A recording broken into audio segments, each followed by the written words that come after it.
Milos, what can you say about today?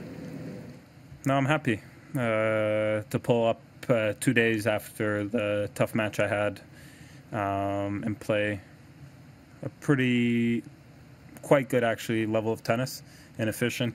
I think that was all very positive for me.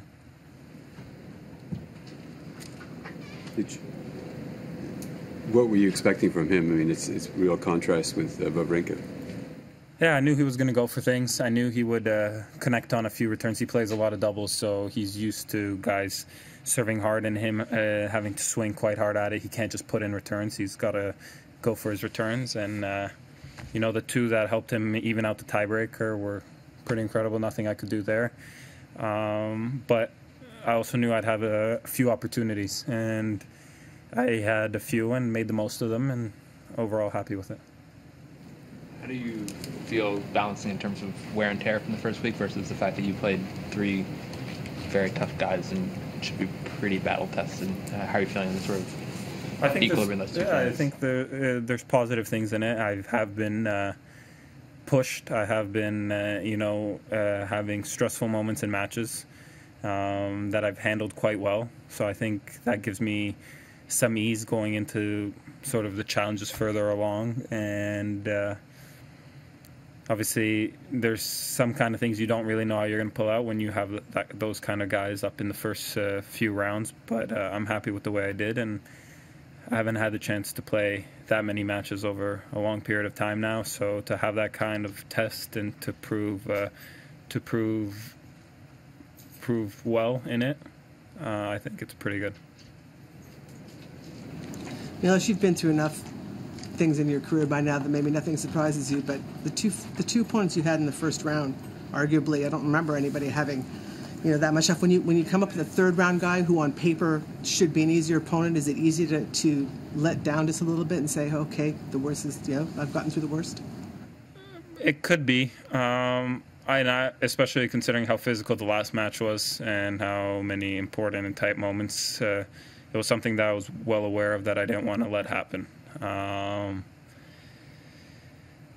He's played well this week. He beat Query first round, who is a player that plays similar to I, and he managed to fend that off. He played Chung the second round, and who was defending a semis here. So I knew that he was doing things well. He won the first few matches also in the first tournament of the year, I believe. So I knew he's been playing well over the last little while. So it wasn't. It could have happened, but it wasn't the issue today. Did you get a chance to catch any of Dennis? And if you did, any impression? I only caught that sort of comeback that he made in the third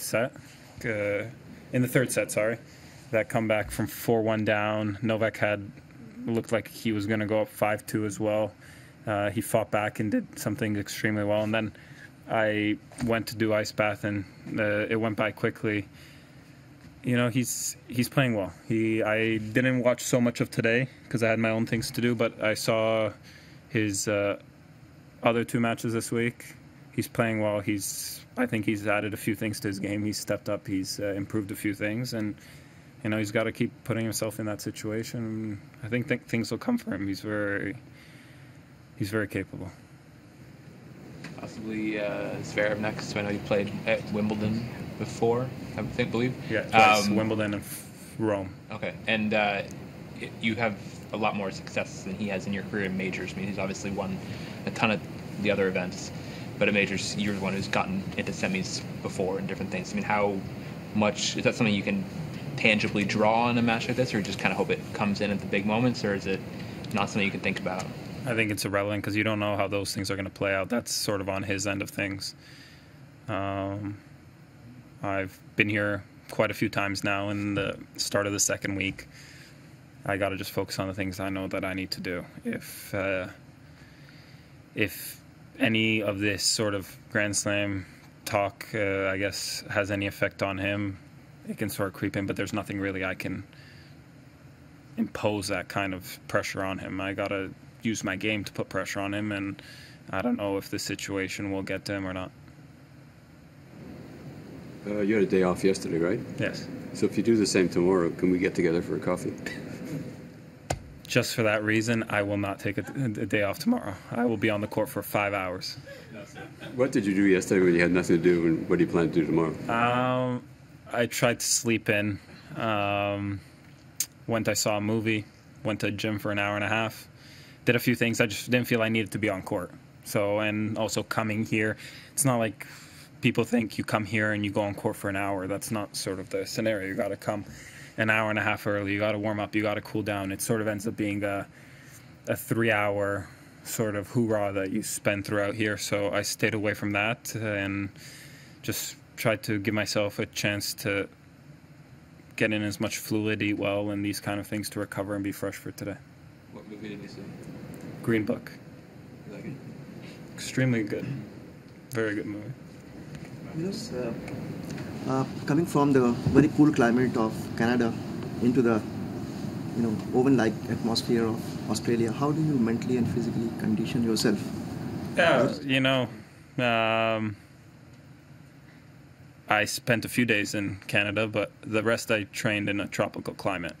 I spent the time in the off-season in the Bahamas. I trained there I think it was maybe not as hot as the first few days, but much warmer and more humid than today. So I've been in this kind of condition, I'd say, since early December.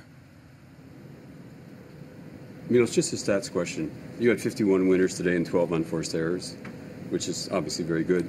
But 23 of those 51 are aces. What do you think the stats should aces be counted in with the winners? I think aces should. I think aces should. Yeah. If it's a shot that you hit that somebody's not able to put their racket on, a winner's a winner. Are you biased about that by any chance? I'm always trying to pad my stats.